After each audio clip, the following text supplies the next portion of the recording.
Welcome to the home of the Braviary for the Let's Play that was never supposed to happen, but I'll get into apologies for that later when I have the time. But for now, let's get this show started! New game! And we're starting off with the sign of progress, I guess. She's throwing her ball up in the air instead of just having the plain old static image that we're so familiar with. Because, you know, progress! But otherwise, that speech is the same that we've always been subjected to every single time we started a new game of Pokémon, even though this game is somewhat of a reboot of the series to a certain extent. It still doesn't break the purest tradition of the Pokémon series. Anyway, this lady here is Professor Juniper, the leading Pokémon scientist of the Unova region. Speaking of the Unova region, something that I want to mention right off the bat, it's far, far, far away from the lands that we've explored so far in this LP series. So there are going to be many things that are going to be radically different. Now, are you a boy or a girl? I'm a boy, and you know what? I'm not even going to bother making fun of this because I've already done it so many times. It's just not worth it anymore. So let's type in our name. Thank God for the touchscreen, which allows for doing it really, really quick. Now, here's something I'm going to make fun of.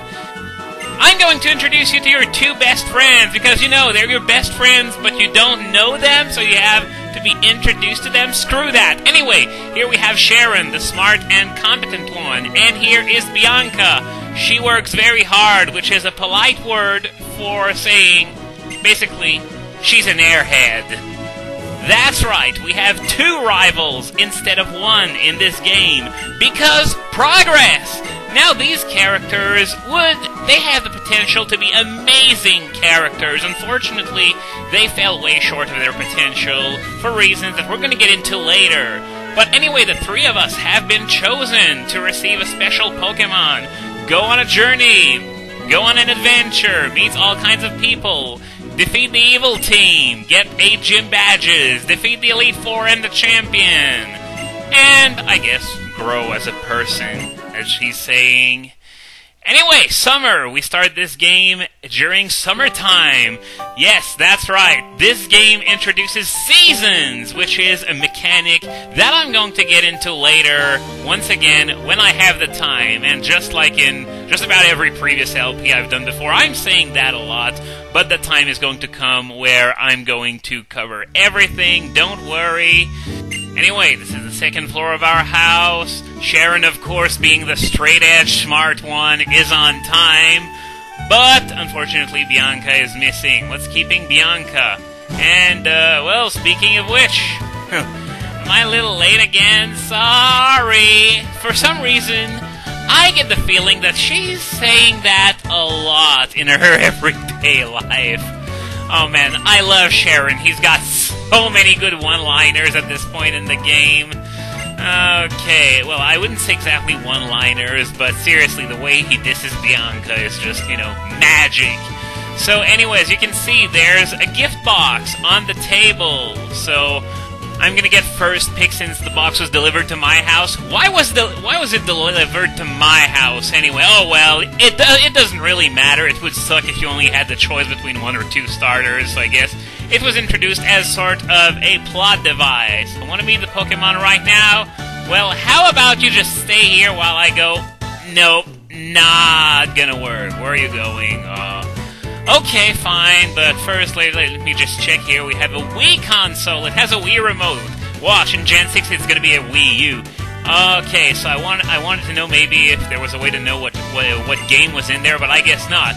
Anyway, Jeff opened the gift box, and it comes with a little card from Juniper. And inside the gift box, we have an elephant turd! No, of course not. I'm kidding. What we have in the box is 3 elephant turds! First, we have Snivy, the grass-type turd. Next up, we have Tepig, the fire-type turd. And finally, we have Oshawott, the water-type turd. Yes, all 3 of these Pokemon suck major ass. But, you know, I have to choose one anyway, so I'm gonna choose Snivy. It's the worst of the 3, oddly enough. But the reason why I'm picking it is because I think it's the best early on, and I'm not going to be using my starter past the 2nd gym anyway, so Snivy is a decent choice if you're going to use it, you know, while waiting for your other team members to come into the equation. Anyway, Bianca gets the starter that's weak against mine because she's an airhead, and Sharon gets the starter that's strong against mine because he's smart. So, let's have a Pokemon battle. We're going to be battling both Bianca and Sharon back-to-back here. Of course, we're going to be healed between each fight, so don't worry about that. You're not going to be double-teamed at this stage of the game, especially since there's probably no way you could possibly win. But, yeah, as he's saying, it's not a good idea to battle inside a house, especially on the 2nd floor, but still, Bianca doesn't want to know anything because, you know, these are level 5 starters that only know Tackle, Leer, and stuff like that. Anyway, first, we're going to be fighting Oshawott, and as you can see, the sprites are fully animated in this generation, despite being on the same system as Generation 4, where they weren't. Anyway, you want to handle this battle the same way you always handle the first battle. You just tackle, tackle, tackle. One thing to note about Tackle is that it's been buffed significantly this generation. It used to be the 35 power, 95 accuracy, but now it's 50 power, 100 accuracy. And it seems like we have a speed tie here, so this Snivy is probably a slow one with a speed-reducing nature. That wouldn't surprise me at all. But it doesn't matter at all because I beat Oshawott very handily anyway. Now take a look at that. Oh snap! The room has been completely wrecked and Bianca completely oblivious to that. And it has to be Sharon who brings her back to reality because she's just so freaking excited about having her first battle and, oops, what happened? So little but so strong. I wonder how they wrecked the room like that. I mean, all they did was run into one another. That's it, so how the heck did it turn out to be like that? But, okay, let's humor the game and assume that their tackles are so devastating that they have the potential to wreck an entire room when they're almost newborns, you could say. Anyway, we both got healed for the simple reason that I'm going to be fighting Sharon next. Now, this isn't going to be any more difficult, even though he's got a Tepig. The reason is because, well, he doesn't have any fire moves yet, so he's going to have to make do with Tackle just as I did against Bianca. So, despite my type disadvantage, it's going to be a balanced battle, just the way it's always been. In our first Pokemon battle? You mean your first Pokemon battle? It's going to be my second. Come on, Sharon, you're the smart one. You have glasses and everything. Learn some basic math, okay? Anyway, I was talking about the Tackle attack power buff that occurred this generation. To be quite honest with you, I have no idea why they did that, and It's important to note that they didn't even do the same thing to other basic normal moves like Scratch or Pound. And by the way, it seems like I'm slower than Tepig. Oh, it's another speed tie. So as I said, I wouldn't be surprised at all if it's a speed-reducing nature, which is probably the best case scenario for me, because Snivy is already really fast anyway, to the point where it's just overkill for, the first quarter or so of the game, so having an extra in another stat is really welcome. Anyway, Tepig goes down, and I'm growing up to level 6 already. And no new moves, so I guess it's gonna come at a later level, 7 or 8. I think off the top of my head it's probably 7. And as you can see, the room isn't any more of a wreck than it used to be. Not because Sharon is any better than Bianca is, that cocky bastard, but rather because, seriously, can it get any worse than this? Unless you send out a Rhyperior or a Golem or a Steelix or something like that. Probably not! It's already that much of a wreck. Anyway, I'm just going to speed up the dialogue a bit because it's a pet peeve of mine. It's sort of annoying, and raises attack, reduces speed. I'll tell you what, I'm easily going to be taking that. That's a very good nature for the use that I'm going to make out of this Snivy. So you go down the stairs and you expect to see Sharon and Bianca get scolded something awful. I'll take care of it later.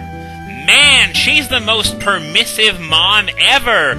I know if I had a couple of friends who made a living hell out of my room, she wouldn't be particularly happy. Well, of course it's Pokemon. It's a franchise where you capture super powerful animals and let them battle with each other and stuff.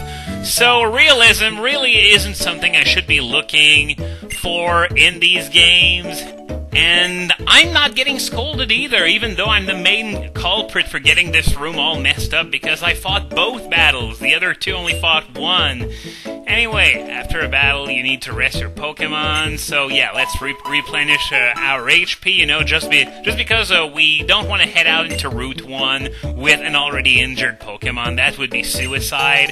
And here's the Cross Transceiver, which is spelled X-Transceiver. Personally, I always call it the X-Transceiver because, well, that's how the screen says it. I guess Mom said Cross Transceiver like that just because they want you to know that it's pronounced like that because it doesn't fit in the game code.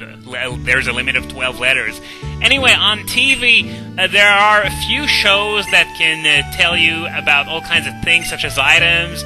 So they're talking about the cell battery, and I don't remember what it does. It's never ever used. Amazing you do know it. Poor Watchy Watchog. So neglected. So misunderstood. The poor guy just wants a hug. It doesn't want to be verbally abused on television. Anyway, let's get out of here, finally, and head into the peace and quiet of Nuvema Town. A few Pidovs flying away. We're supposed to be saying, ooh, pretty, because progress! Anyway, this is Nuvema Town, the start of something big. Let's talk to this guy here. I've heard there are a lot of Pokemon and many different people in the world. I guess that's where the Nicolas Cage meme face kicks in. You don't say! Now what does this guy have to say? The power of science is amazing. Burn him! Burn the infidel! Burn him at the stake! Okay, so infrared communications to interact with other players that have the game. This is Sharon's house. Let's see if his parents have anything to say when they're not busy running away from me. Nope, doesn't look like it. He's almost busy recapping what's happened thus far, even though we're 15 minutes into the game, counting the intro and everything. The X button is vitally important for trainers. It's the one that opens up the menu. Let's see if Sharon's mom got anything special to say. Okay, so Sharon is at the lab, so we're going to be catching up with him real soon once we're done exploring what little this podunk town has to offer. Okay. Oh, there's a computer down there. Let's see if there's anything important. Check the PC screen. X button opens the menu. record your progress with save. Yeah, these are pretty good ideas.